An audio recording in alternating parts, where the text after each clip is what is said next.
Hello, good morning, good afternoon, good evening. A very warm welcome to Meet Menaca, episode 88. Today we are going to be speaking Nurturing One's Memory with Dr. Amirtha. Thank you so much for joining us today, as ever, and supporting us. Our show is a 90-minute talk show created to make an impact. We host experts in their own fields to come and share their wisdom, and people who are ordinary but have had extraordinary lives to come and share their stories. Real people, real stories. Please support us by subscribing to our YouTube channel, Meet Menaca, to make an impact and share these messages widely across the globe. Today is another important topic. We are going to be speaking about nurturing one's memory. Dr. Amirtha Pasupathy, thank you so much for agreeing to come to our show. We are humbled and honored to have you. Thank you.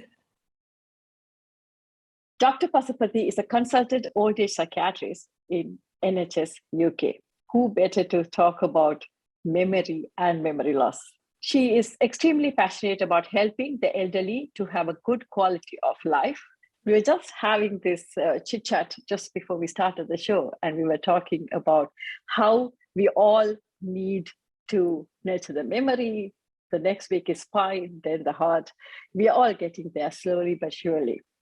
And we are hearing and getting to know people who have memory issues, people who are battling with dementia, and it has become a real issue.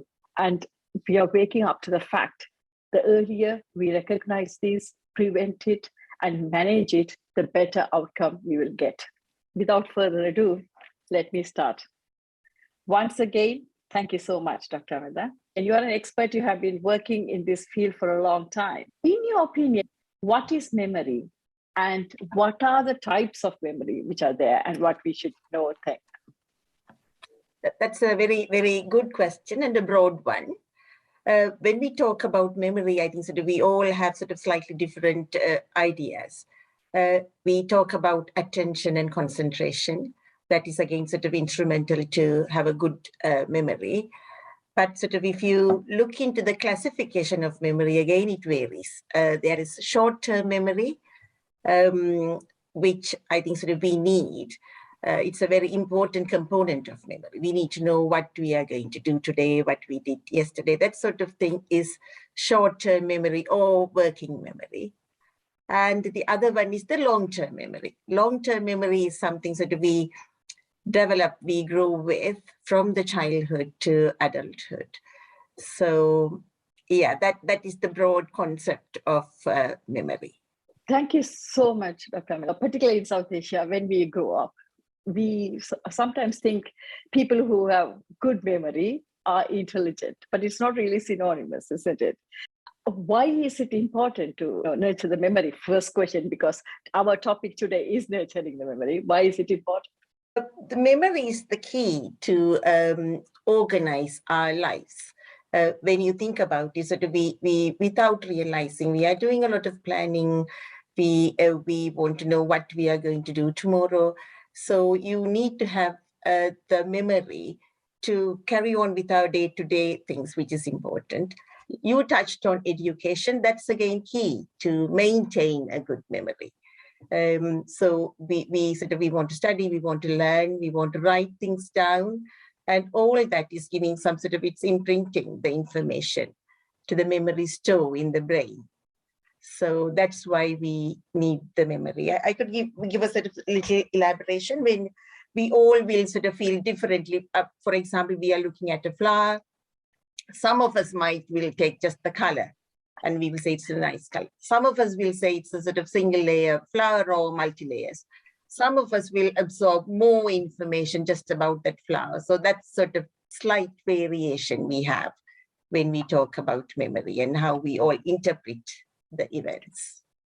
You are a specialist in this field, and there is a lot of research has been happening. They say reading, recital, and the way you thought, the positive thoughts have a lot of impact on memory. What are your thoughts about it? Reading helps.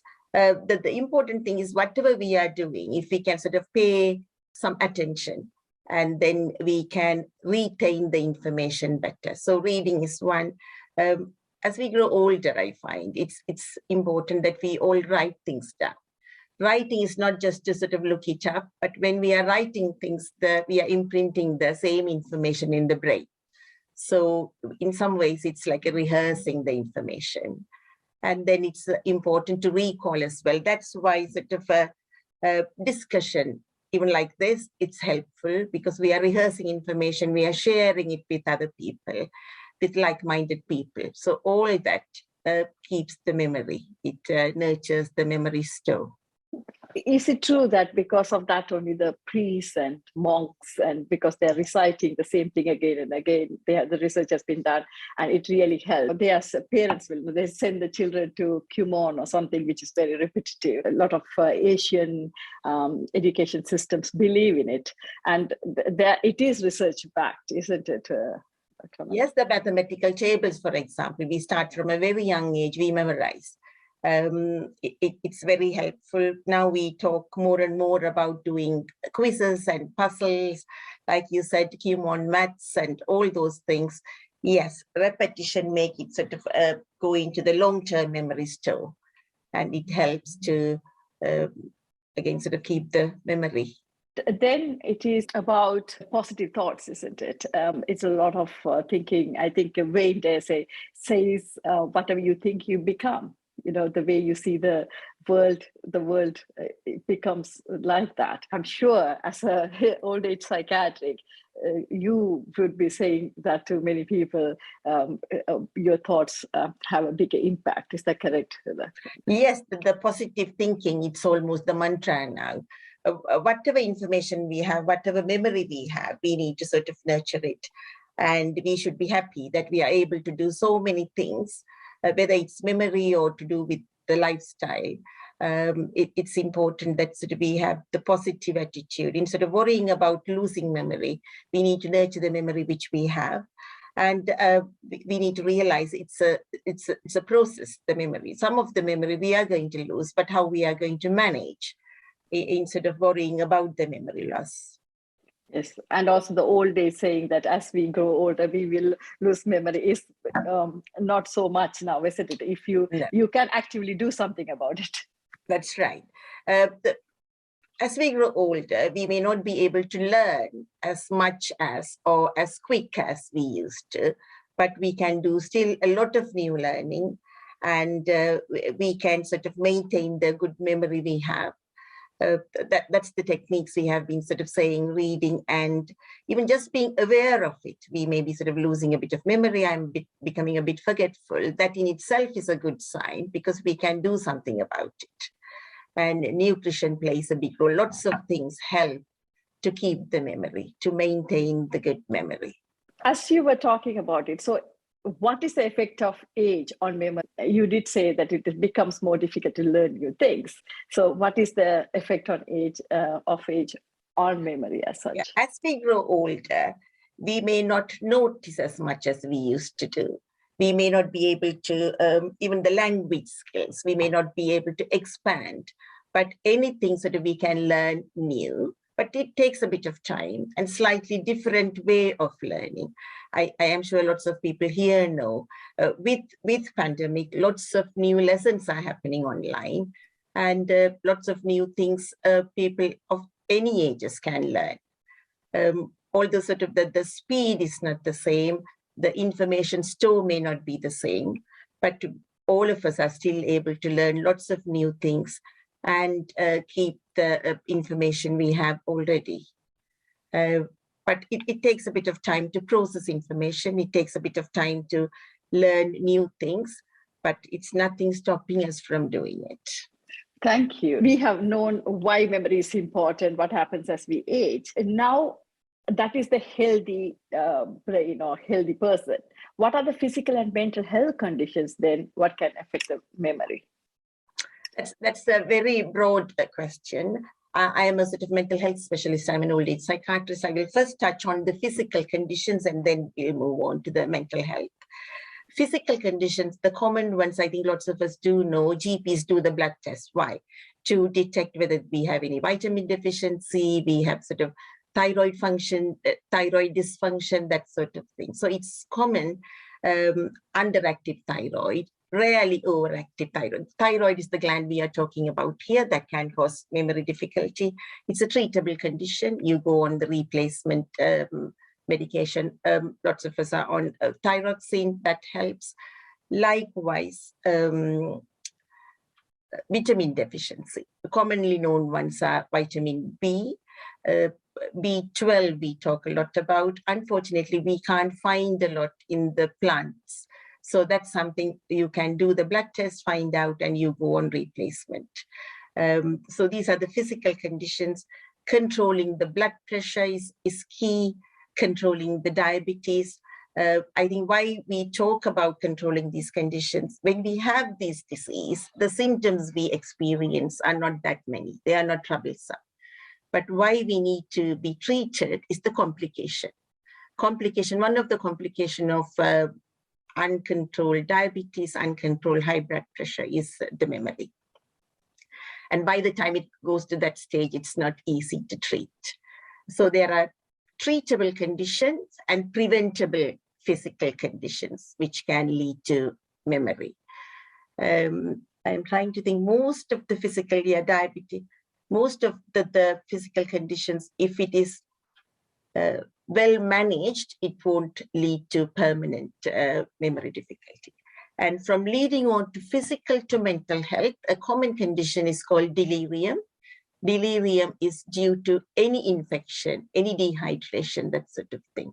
To prevent delirium, I think the key thing is to try and avoid infection, drinking a lot of water, all that will avoid this condition.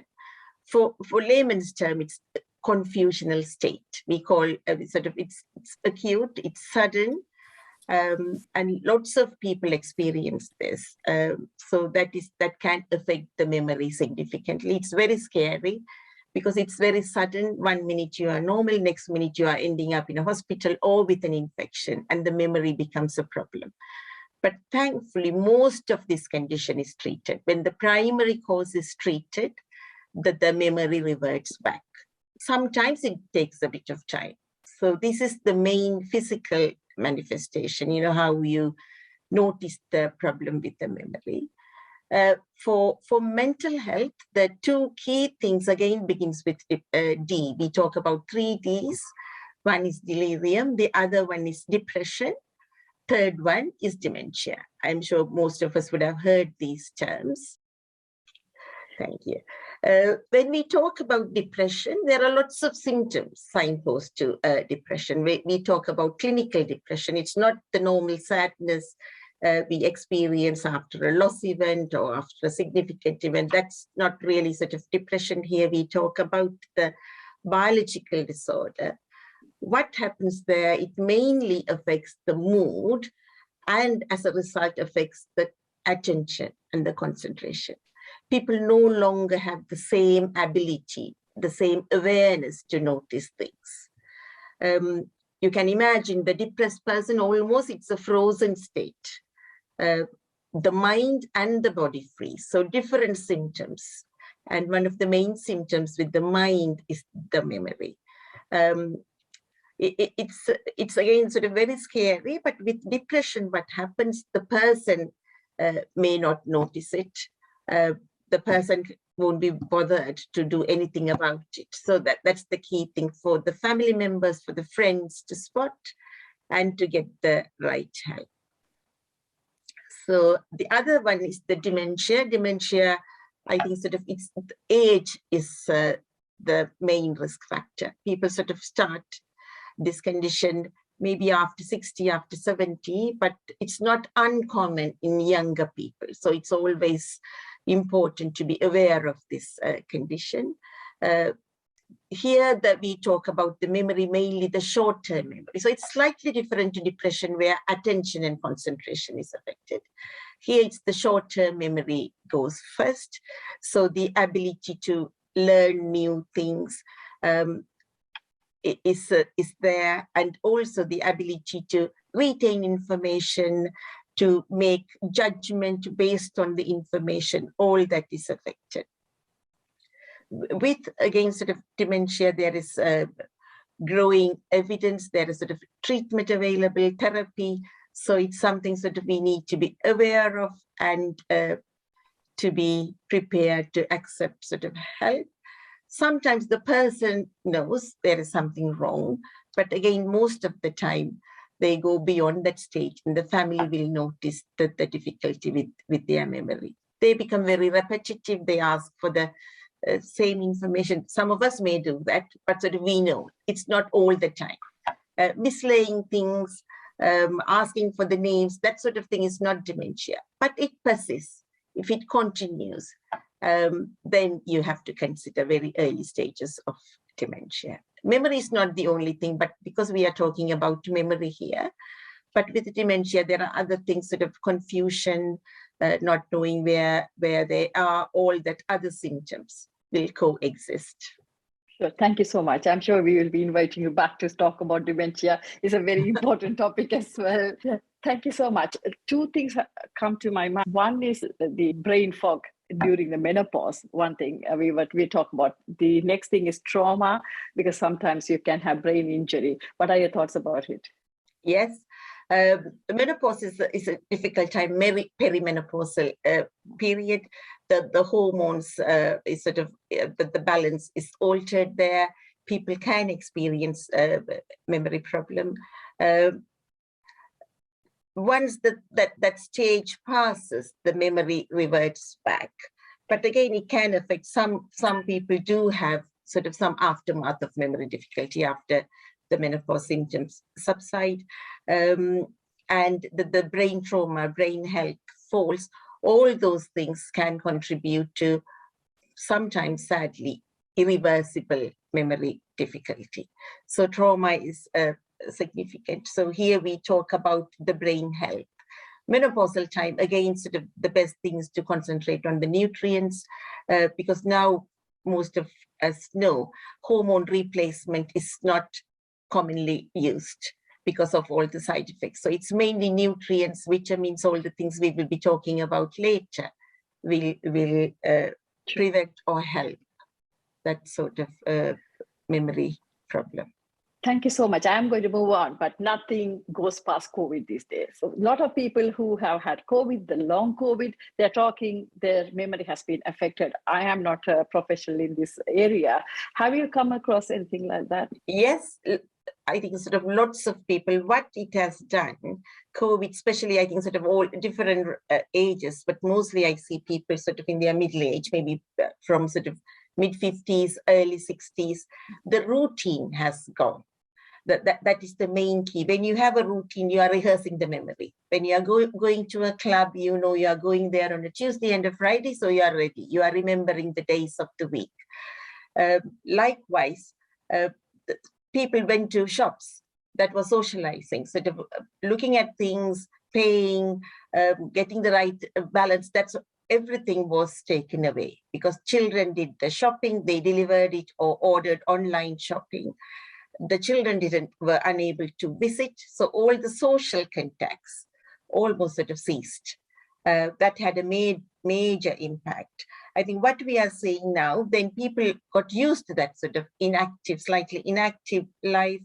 I would say unhealthy. People sort of put on weight, started different habits, sitting and watching television more. All that is impacting.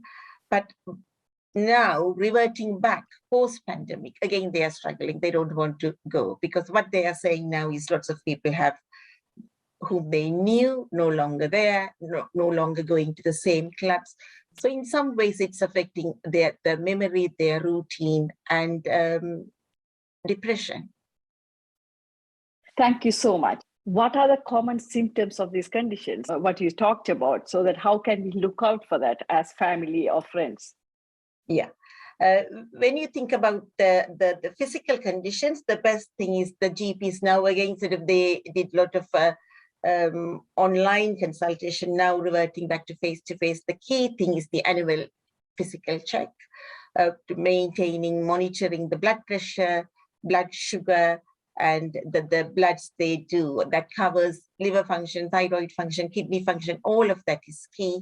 That is the prevention for the physical conditions. And most of them, if it is spotted early, treated, if people comply, compliance is the key. The doctors can prescribe, can suggest, but the idea is to engage with the advice and take the medication. We all can promote sort of well-being, the importance of all these to people whom we know. It doesn't have to be a health professional. As long as we know the information, we can share. For mental health conditions, depression it's a very common disorder, treatable condition.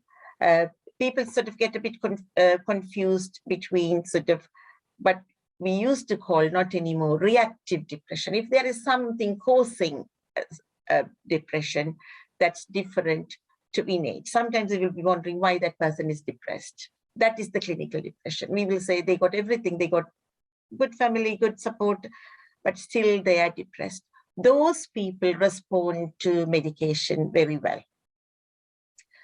Like I said earlier, it affects the mind, it affects the body. When you look at the mind, people are negative, they can no longer think. They don't answer questions. Instead of taking the time, the effort, they can't. So they say don't know answers. I don't know, I can't be bothered, that sort of thing.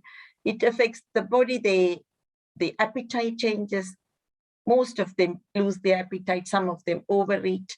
It affects the sleep. So when we look at the bodily function, almost every single function is affected. People have constipation, bowels don't move, people don't drink enough. So the dehydration caused the memory difficulty. That contributes as well. Brain cells need a lot of water, need a lot of blood flow to keep the memory. So that's how it's affected, and it's a treatable condition. So these are some of the symptoms. People feel hopeless. It's very sad, but sometimes we are scared to ask. Even professionals, after many years, sometimes we are reluctant to ask, do you feel you have had enough? But it's a key question. And people feel helpless, people feel hopeless, people feel sort of they are a bit ashamed to talk. We don't have to talk a lot about stigma. I think sort of it's disappearing, thankfully, hopefully. Not in certain communities, I would say, as much. Yeah.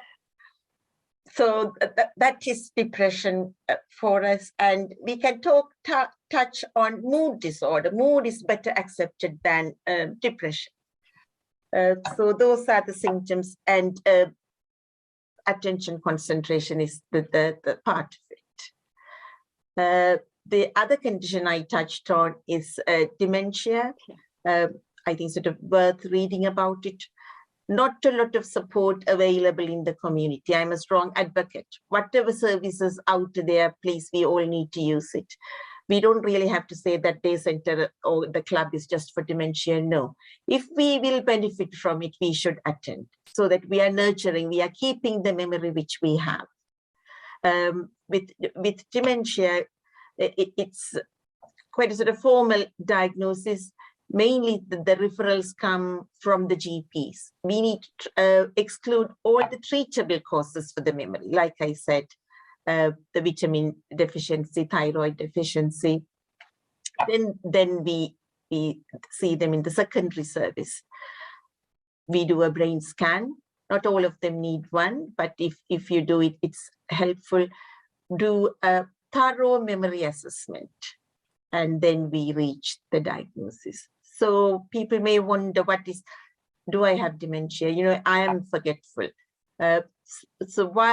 How dementia is different to an age-related memory problem is, in dementia, lots of other things are affected. Judgment, planning ability, the things we take it for granted. I'm going to get up, do this, do that, get dressed, go to work.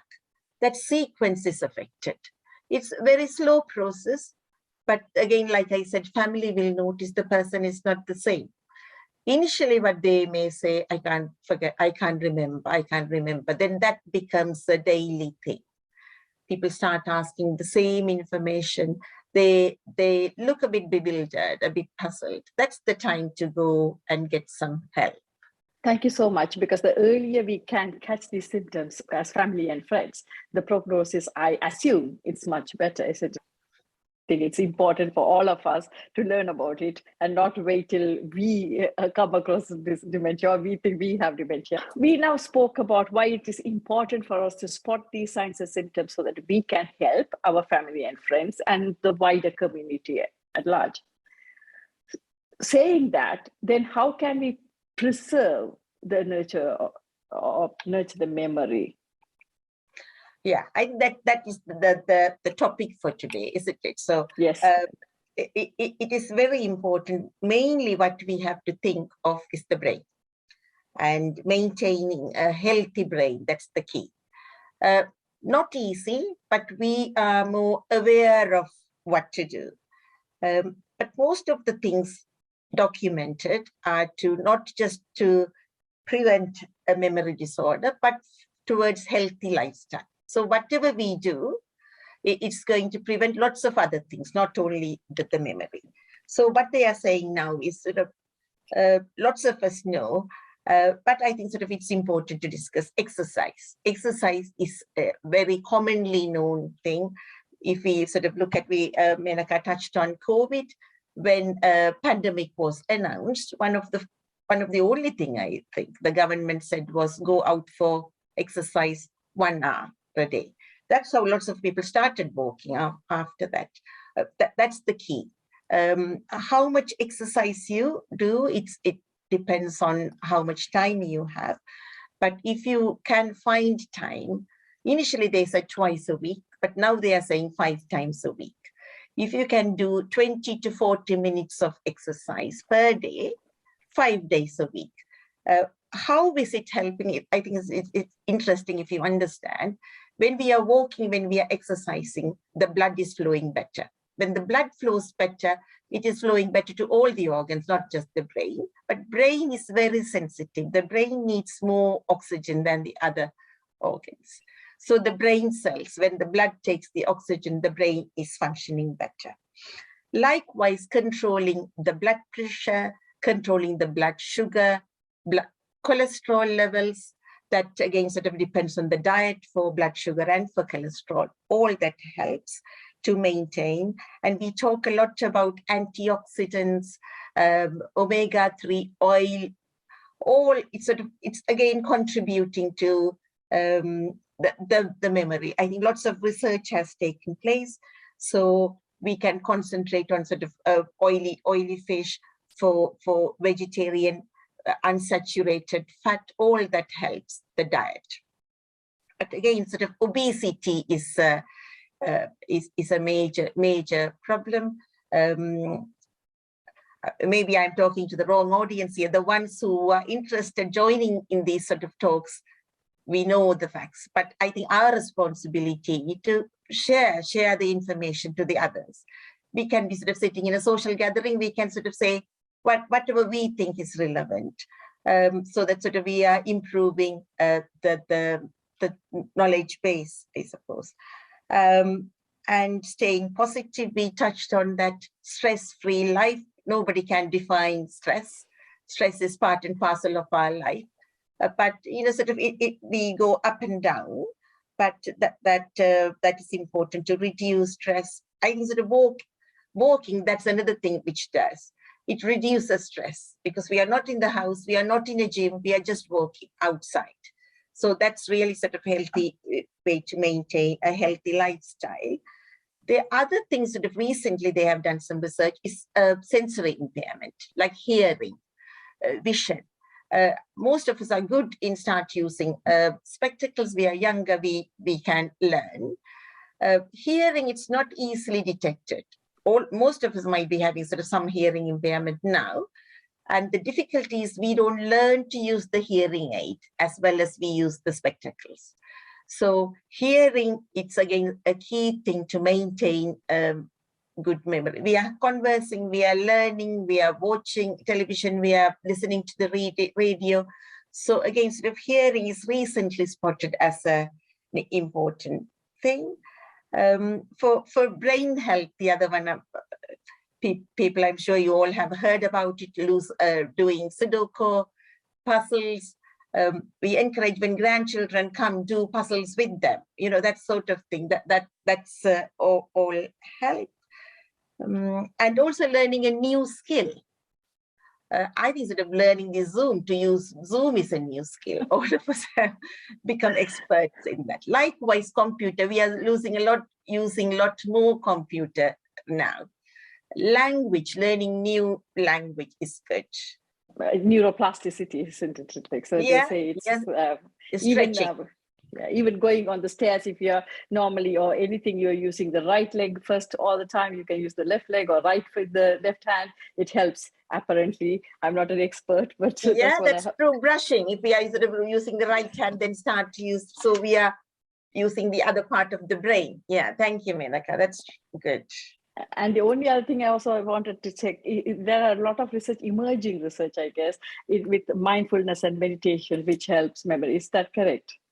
Mindfulness is yes, it is. I think it's a sort of almost a posh term for meditation. We know lots of our yogis, sort of whatever our spiritual leaders did a lot of work on meditation. Yes, mind is concentrating on one thing instead of getting distracted, instead of sort of wandering. When we concentrate, the mind is a lot calmer. The other thing, I think one thing I should mention is sleep. Sleep is very important, good quality sleep. Before they said, especially nighttime sleep.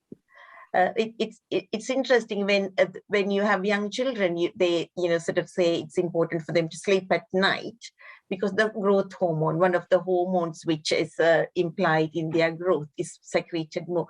Likewise, what they are saying now is the blood vessels, there is some growth at nighttime. So they used to say 6 hours. Now they are saying around 7 hours of good sleep helps with the memory. Thank you so much. I know you touched upon food, but can you elaborate what is the role of the food or nutrients have on memory? Because that is something everyone can embrace quite easily into their daily life. Yeah. Food, I think it's mainly the healthy food. That includes vegetables, fruits. Some of the things I read about blueberries, it's sort of blueberries, say it's good, but it's difficult. Almost 4 punnets per day you have to eat. So that's not really possible. And also it's quite expensive.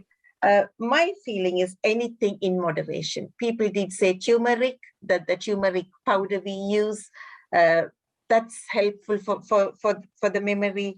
And fresh vegetables, broccoli is implicated, it's good.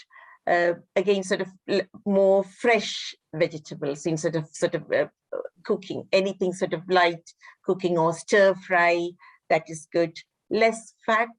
Again, salt is another culprit. Some very sort of old people ask me when I say sort of healthy diet, what do you mean by healthy diet? When you say salt, they are a bit surprised, actually. We are talking. So salt is something, when we have young children, again, we don't introduce salt, sugar for a very long time. Then all of a sudden we are sort of cooking with salt. Now people are saying, instead of cook using the salt to cook, please add to when you are serving the food. Things like that. It's helpful. But in particular, again, sort of fatty omega-3 oily food, that sort of thing is good. What about walnuts? I have been told that walnuts help. I'm not sure, so I just thought I'll ask you. I have heard about nuts, but not sure of walnut. Maybe sort of you heard about it. Yeah, it's interesting. Okay. I'm not sure. This is something I've heard. Yeah, it's quite possible they are promoting nuts, seeds, pumpkin seeds. It's good. Yeah. Thank you so much, Dr. Amirtha. Next thing comes summer time and celebrations like Christmas and festive season. We have to be careful. Effects of alcohol and substance misuse. What are the effects of those on memory? The alcohol, yes, I sort of recently heard one thing. If you don't drink, please do not start drinking. if you already you drink, please drink in moderation or cut the amounts. Alcohol is a depressant. Again, sort of people do hear about red wine is good for your heart, red wine is good for your memory, but you don't need red wine to keep the heart and the brain healthy. Alcohol on the whole, what it does, it causes lots of suppression of the brain function. The people become sort of more forgetful and disinterested in things. It can affect the mood, and as a result, it affects the memory. Again, dementia, one of the treatable causes of dementia is alcoholic dementia.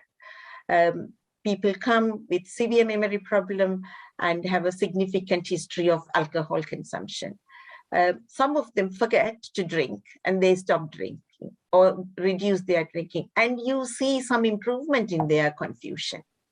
So that's how we know how much damage the alcohol can do to the brain. Again, sort of before the amount one can drink is sort of, it's slightly more for the men and less for the women, 21 units for men, 14 for women. Now it's come down to 14 for both sexes. And when you think about it, it's very small amount. 1 unit is, I think, sort of 1 beer, it has 2 units. Yes.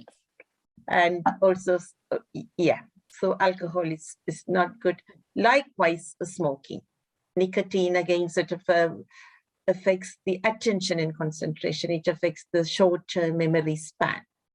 Thank you. And what about the substance misuse? People say sometimes, it's like a Russian roulette. You're playing with it. You don't know what other effects it's going to have. Yes, substance misuse, sadly, it starts at a lot younger age.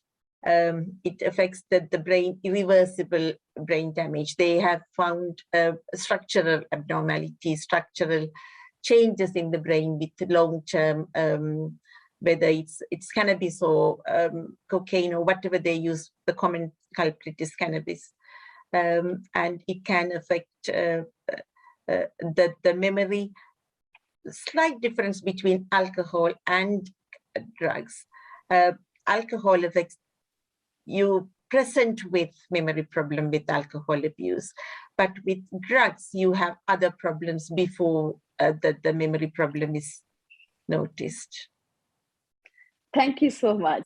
We have got so much of information out of you for so many different things, and I'm sure we all know how to nurture memory a bit more now. We have heard about, you also mentioned about the importance of sleep in memory. I read recently in a research that if you don't sleep for more than 2 days, it is almost equivalent or worse than drinking and driving. Can you elaborate and tell us what we should do and what is the effect of sleep on memory, please? I think what the sleep does is the brain can consolidate the information. We are learning, we are hearing, we are doing things. And for that to go into the memory, the brain store, you need the sleep. And we talk about different stages of sleep. The commonly described ones are rapid eye movement sleep and non-rapid eye movement sleep. So you need the right balance of sleep to keep the memory. When we don't sleep, we are not efficient, or our effectivity goes down. It impairs the performance. When you, like you said, if you are sleep deprived for 1 day for 48 hours, our efficiency goes down and it affects the memory. Mainly it affects by not retrieving the memory in the memory store. And also I think sort of it affects the blood flow to the brain when you don't sleep. And blood flow is a lot slower. So I think that's one of the difficulty when people do shift work. The ones who work at night have problem not only with their sleep, but with the memory. Isn't it memory is about registering information and then retrieving or recalling the information? We're almost coming to the last few questions. I was thinking about it. Which one most people struggle with? Is it registering the information or the retrieving or recalling the information, Dr.? Yeah, registering sort of almost like the minute recall. We register it quicker. The difficulty is retaining the information and recalling it.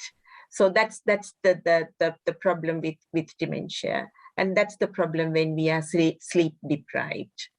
Again, sort of we call referred to cardiovascular factors that again affects the retention of the memory, retention, retrieval, and to reproduce it. That's why we talk a lot about controlling the blood pressure, controlling the diabetes. I'm sure there's a cardiology talk. We will hear more about it. Thank you so much, because it is so true. When you went through the physical conditions, not many of us relate to memory and diabetes or the cardiovascular disease. We somehow compartmentalize it. To begin with, the physical health and mental health is so intricately related to each other and nurture each other, and we often forget. We just look at physical health very differently, and then it's like mental health, but it's not the case. One affects the other very often. It is so important for everybody to be first aware. Whatever physical health conditions someone has, it is important for them to pay attention and to be aware it is going to affect their mental health or memory a long term, isn't it, Dr. Amirtha? Yeah. Because even I have only realized it as I grew older and read books and listened to different webinars and listened to other professionals, because this is not something we grew up knowing. We think, okay, if somebody has heart attack, people will die or people will have a problem or will have stroke, but nobody told us or nobody spoke about the effect it's going to have on memory. Really. So thank you so much. We all have learned a lot listening to you, particularly children, young adults. We all want them to have super memory. And of course, as we grow older, as adults and old age, we are another sector of people. We have to nurture our memory. As an expert and with so much of experience for a few decades, what is your advice or top 5 tips for our audience? How can we nurture the memory? Well, maybe young adults and children who are trying to progress in their education and career, or the old age people who are trying to retain what we have got already. Start at a young age. By the time we target people in their 50s, 60s, it's too late. Now, the current thinking is, please start the healthy lifestyle when you're 30 or even sort of younger. There's no lower age. Healthy lifestyle is the key.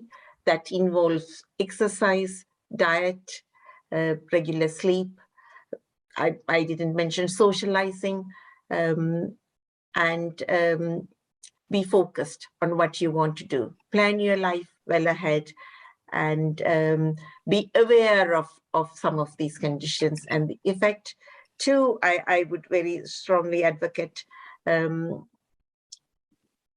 no alcohol or limited alcohol, smoking, drugs, all that don't do any good, not to the brain function or to any of your system. And there's lots of other ways to socialize with people. And diet is mainly healthy diet, low fat, low sugar, low salt. And again, sort of home cooking food is definitely better. And I will sort of reiterate the exercise. Thank you so much. And also perhaps a bit of reading, isn't it? We all gone off the reading module. We are more into listening now, and because with the eye movement, I guess, which helps in retaining your memory. Again, not an expert, you will know better about it. Yeah, you are right. Yes, reading and writing. It's almost two things we are not doing enough. Thank you so much. I'm sure, hopefully, we all have learned a bit more how to nurture our memory, and we will share this information with others to make sure other people also know this knowledge, and tell the children and the young adults who are moving away from reading, and of course, tell the adults and older age or the senior people to nurture their memory as well. Thank you so much, Dr. Amirtha. I have learned a lot, and I'm going to be definitely sharing with my daughter and my parents and my friends and family for sure. Thank you. You're very welcome. And what has been your experience on the talk show? Any suggestions? I think it's a very good way of nurturing the memory. People are sort of interacting, especially when maybe the other half of the session you will be asking questions, you are leading the show very well. And we are all learning that skill as well, not only sort of answering things or joining in or listening, leading a show. I think it's very positive. I think it's one of the positive things we have seen during the pandemic, and we are learning from each other a lot. Although we are not saying face to face, this is again a form of socializing, which is again sort of helping us to share information, share hobbies, and to meet people. Thank you. Thank you so much, Dr. Amirtha. Definitely, I have known more people during the pandemic through these things than otherwise across the globe, from Canada, from America, from back in India and Sri Lanka. Lots of people have been able to connect, and even people who are in the UK, I'm yet to meet in person, or I have met only recently, people who have got to know quite well during the pandemic because of the Zoom and virtual media. So yes, thank you so much for contributing to the show. It's really humbling to get experts to come and share their wisdom on the show for sure. Now, next week, we are going to have a spinal surgeon come and speak. It will be our episode 89. He's going to come and speak about working from home and looking after our back. He's an adult and pediatric spinal orthopedic surgeon. He's Mr. Syed Aftar. He's a consultant spinal orthopedic surgeon and a clinical lead for spinal surgery at Barts Health NHS Trust. He is based at the Royal London Hospital. He studied medicine at Pembroke College, Cambridge University, and Edinburgh University.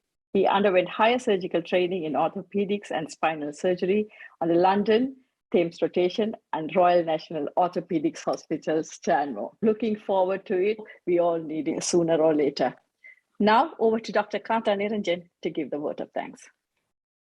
On behalf of Meet Menaca, we are very privileged to have Dr. Amirtha Pasupathy, born in Sri Lanka, an outstanding medical student from Peradeniya Medical Faculty. She has been a few years junior to me, has given a wonderful talk about memory for us today. When her talk started, I was wondering how I'm going to retain all what she was saying. Then I usually have a habit of writing. So write down the points, which helps. All of us, when we age, we will face memory loss, but she has given a lot of clues and a lot of tips how to avoid or prevent memory loss with aging. I'm being a geriatrician. I have patients over 100, nearly 100, over 90s, still with good memory. Same time, some people in 60s do not have that memory. So it's all what we make for ourselves and how we live, how we adapt is very important.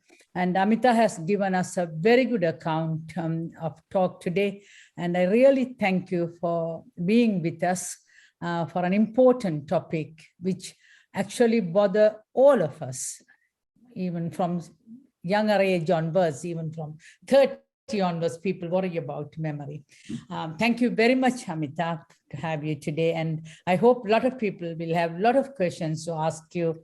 And so I'll leave it with this. Thank you. And also Menaca conducted very well, so grilled you with many questions, like usually she does it for all. So you are not the exception.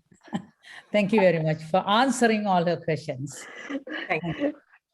Thank you so much, Kata. Thank you once again, Dr. Amirtha. It was a great show and we all learned a lot. People who are on the Zoom, please stay because you will be able to ask the questions to Dr. Amirtha yourself personally. Next week, we will be speaking about working from home and looking after your back. with Mr. Syed Aftab, who is a spinal surgeon. That would be our episode 89. Once again, thank you so much for all of you who are on the Zoom and listening to us on Facebook, for supporting us week after week with every topic and helping us to help others. And please support us with our YouTube channel, Meet Menaca. Please subscribe to make sure we can share these messages far and wide to make an impact positively and become the change makers yourself. This talk show was intended to celebrate each and every one of you and celebrate life as such. So thank you so much for supporting. For people who are listening to us on Facebook, it has come to that time of the day to say goodbye. Until we see you next week, same time, same place, stay safe, be happy, and keep smiling.